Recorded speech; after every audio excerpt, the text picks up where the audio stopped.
Because as I said last night, default's a motherfucker. And your default is your home life. Your default are your kids. Your default are your parents. We've had women that have gone through this seminar that talk to their mothers 12, 14, 15 times a day. May God strike me fucking dead if I'm not telling the truth. Nothing you can talk to your mother about 15 times a day is anything but neurotic bullshit.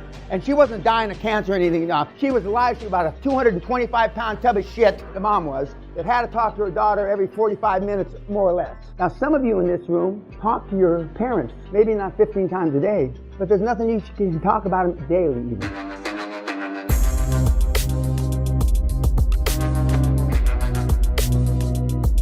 I'm saving the vagina cream for you till later, because we're going to ask for a volunteer who's going to put it on. And why do I hand out vagina cream? It's really vagina cream. Now the ladies, we've had guys in here, gals, that don't even know what the hell this is. How can you even be 17 or 18 years old and not know that women put shit on their private parts? How is that possible? That's why I say we're going down the fucking toilet. I'll give you a couple days to see who's going to volunteer, so you can just think about it. You think I'm cheating? I'm not. I don't know why I keep looking at you about this, but anyway, somehow there is a visual kind of connection between my vagina cream and you looking at me. I don't know what it is. It's probably not good, but I'm not going to go through my little speech about good morning because everybody's heard that at least 10 times if they listen to me. But I do want to make a couple of comments. One is, this is a club I couldn't afford in 1980-81, which I'm still a member of in Los Angeles, the California Club, which is rated in the top 10 clubs of the world. It used to be called a men's club in the good old days, the way it should be. Women were only allowed in the club on Tuesdays and Thursdays, the way it should be. They could only come up the service elevator, the way it fucking should be. But now there's a president of this club that's a lady. I don't know if she's a lady, she's a gal, she's a female. But this was a club I couldn't afford. One of the things I say, join a club you can't afford. Or as Groucho Marx used to say, way before all of your time, who had a brother named Harpo Marx, and he had a brother named Hippo Marx, and I forget what the other brother's name is, I wouldn't want to join any club that would accept me. He said it a different way, and he was referring to Bel Air Country Club in Bel Air, California, which at that time, and still even today, is a predominantly Jewish country club. But it's one of the things that I tell you to do is join a club you can't afford. But back in this day, in 1980, I started the interviewing, or the process to join in 1980. You had to have 3 individuals that recommended you. And they interviewed your parents. Now just think about that for a moment. How many of you would get by the interviewing process if they had to interview your mommy and daddy to get in the goddamn club? Now some of you would be outraged, right? Well, any club where it was a requirement to interview my parents, I wouldn't want to join. That's what you'd say, right? And you'd stay fucking poor. They interviewed my parents. And remember, my mother came across the Rio Grande River as an illegal alien. So I wasn't part of the interviewing process. In hindsight, after many, many years now, I'm glad I wasn't. Because I can't even imagine what my parents said during that interview. But what if you could get in the best club on the planet, for those of you that wouldn't be outraged because it was socially unacceptable?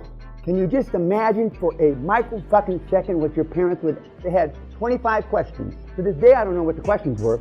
I can only imagine what they were. And I can only imagine how my parents answered them. 3 or 4 years later, they stopped that. 1987. And if you're black, brown, yellow, Chinese, whatever, in 1987, they made a federal statute that you had to accept women.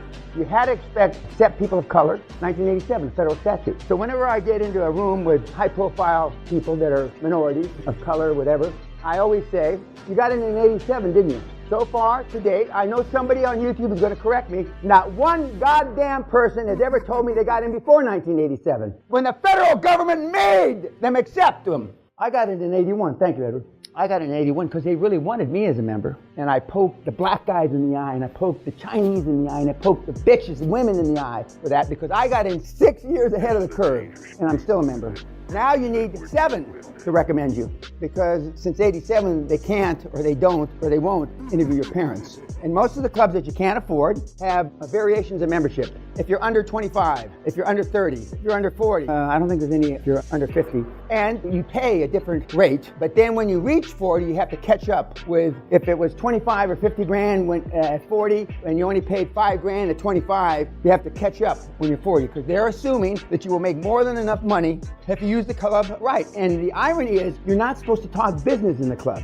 That's the fucking irony of this club, or in almost all the great clubs around the planet. Yet it's the place that everybody congregates to talk business. But you're not, and you can't bring in papers, and you can't bring in laptops and shit like that. And I go a couple times a year just to see how things are going. And some of the guys that were the shoe shine boys, I don't even know if they have shoe shine people anymore, and they were always black, are now the general manager of the fucking club. So when I come into that club, it's like King Farouk, Muhammad, and the Pope, because they remember from back in '81 when I was a minority member. I was the first minority member of the Johnson Club because I was Hispanic, but if I hadn't had blue eyes, I would never got to be a fucking member. Everybody understand that? Do they have blue-eyed blacks? Yeah, they might. Well, maybe if I was black with blue eyes, I might have got, maybe, I don't know, but anyway. But I got it this morning, so it made me think of that. A couple of other things, announcements. Yes, I did announce last night, it wasn't a nightmare, that I'm giving, first time in this century, I'm giving a seminar at the London Heathrow Airport, and if you want information on it, go to my website. It's another announcement I made last night. You can run, but you can't hide, Shane Stanford. I have you in my sights. I'm gonna hunt you down like a motherfucking dog that you are. So you didn't mishear me on YouTube saying that either. When you fuck with people, guys, like each other, you text somebody something nasty, you know? We don't do that, guys like me. We kill your goldfish. When I say I'm gonna fuck with you, or anybody like me says they're gonna fuck with you, that's exactly what they mean. It doesn't matter the expense. I've spent $1 million over a $10,000 trophy in court to right or wrong. So be careful who you piss off. Well, you shouldn't be pissing off anybody like Bill Gates, or you shouldn't be pissing off anybody like me, or you shouldn't be pissing off anybody like Warren Buffett. And we have had students, mentees, whatever you want to call yourselves, that have gotten through to Warren, that have gotten through to Charlie Munger, that have gotten through to Bill Gates, have gotten through to Steve Jobs when he was still alive, have gotten through to Elon Musk in their search for dream teams. Because contrary to what you've been taught, you can contact those people if you try hard enough. The operative word is try, well, those are more than one word, try hard enough, how many ever words that is. And what you normally do is you make 1 or 2 phone calls, if at that. And the guy that got through to Bill Gates, his email address at Microsoft used to be bgates@microsoft.com. Now, that's pretty simple, isn't it? So finally, some dipshit 8 or 10 years ago, maybe longer, when he was still at Microsoft, tried that, and guess what? His personal secretary responded back, "Does Mr. Gates know you?" And he said, and then instead, "We're going to teach you what to say." But this dipshit said the wrong thing. "No, I'm just a fucking turd from Topeka, Kansas. I'm just poor and I'm trying to get rich." But anyway, we teach you what to say. Of course, he knows of me. So for those of you that are more or less than you don't want to lie, we'll give you a little scripts and templates to say so you won't infringe upon any religious beliefs you might have. Remember, anything goes in QLA as long as legal, moral, and ethical. Now, morality and ethics swing in the wind. If you're from Israel, where's my Jew boy right there? And I mean that positively, so don't give me a bunch of shit from YouTube. There's different kinds of morals and ethics in Israel. If you're from Russia, whether you're a Jew or not, there's different kinds of morals and ethics in Russia. If you're from New Jersey, there's different kinds of morals and ethics in New Jersey. But where there's a rule of law, legal is legal. So whenever you want to do something that I might not do, you blame it on morality and ethics. Because Dan said, as long as it's moral and ethical and legal, I can do it. But the average age of this group is 37.8, close to 39 years old. The youngest, 2 22-year-olds, or a 22-year-old and a 25-year-old, if I remember correctly. And the oldest, I believe, is 55 or 56. So this is a slightly older group. Normally, the average age, instead of being in the late 30s, is normally in the early 30s. But my demographics have changed. 10 years ago, it was from 35 to 55. That was the group that came to me. In the last 10 years specifically, and it's really been buoyed or leveraged because the last 3 or 4 years, it's now 15 to 35. 15. We have 13, 14, and 15-year-olds that are making 10 grand a month off of QLA. I'm going to say it again slow because your synapses aren't firing as much because you're an older group, right?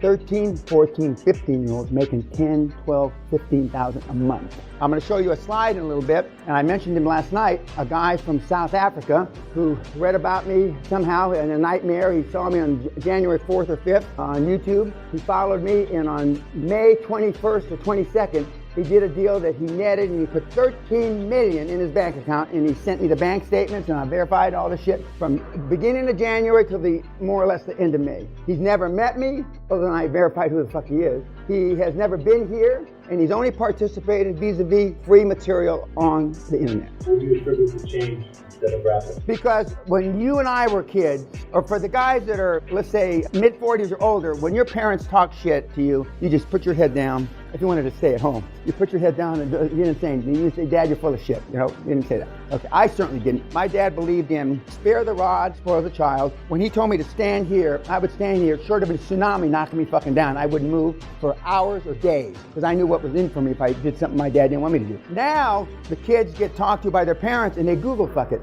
And they know mom's full of shit. They know dad's full of shit. And guys and gals, those of you that have teenagers, most of the stuff you tell them is shit. Because as I said last night, your parents said, I don't know what I don't know, and we did the best we could. Well, the kids now know the best you could isn't worth a shit. Some of you in this room prior to this week still believe the best you could means something. Doesn't mean a goddamn thing. And your children know it. So if your children know you're talking shit, they look for other answers. Instead of going to drugs, they come to me. Because I am a drug. I am a cult leader. Better they come to me than drugs. In my day, it wasn't drugs. We used to rob people and knock them down, take their money. Now, I never robbed liquor stores with guns, but I had guys in my neighborhood that certainly did. And so now they go to the internet and then they find me. I've had used students that their parents were wealthy. They had intervention, had them kidnapped, taken away to places where they desensitize you, the words they use, shock therapy to get the QLA and the Peña out of your brain. One kid got kidnapped not once, not twice, but 3 fucking times by his rich parents and put shock therapy. And he came back after the 3rd time. He twitches a little now. You can't shock therapy Pena out of you. I'm like AIDS with no fucking cure. You may not utilize what you're gonna learn here, but you're never gonna be able to say, I didn't know how to fucking do it. Never. You're never gonna be able. Some of you won't be able to stomach it. We have QLA barf bags. So when you toss your cookies, and some of you will. A guy that's soon to be on the Hall of Fame, who I brag about, the 2 best deals I've seen in the last 25 years. After one deal, I said it was the best deal I've seen in 20 years. 7, 8 weeks, 10 weeks later, he comes out with another deal, the 2nd best deal I've seen in 25 years. It's both the same guy. You're gonna see a webinar of him. We don't show it to YouTube, where he said he threw up before his meetings. And he got it all over his new suit and his fucking shoes. He was so scared, he threw up. 2 best deals in the last 25 years, and I've seen a lot of fucking deals, kids. And if it's the 2 best deals I've seen, it may be the 2 best deals on the fucking planet. One little shit this tall. He made 30,000 euros a year, which is about $35,000 before he came here. He came to a seminar once, then he came to the hardcore in 2017, then he did these 2 deals in the spring, summer of 2018, then he came back again last seminar, April. Now, why would a guy that's now worth about 50 million euros, which isn't a lot of money, but anyway, better than his 30,000 euros a year salary,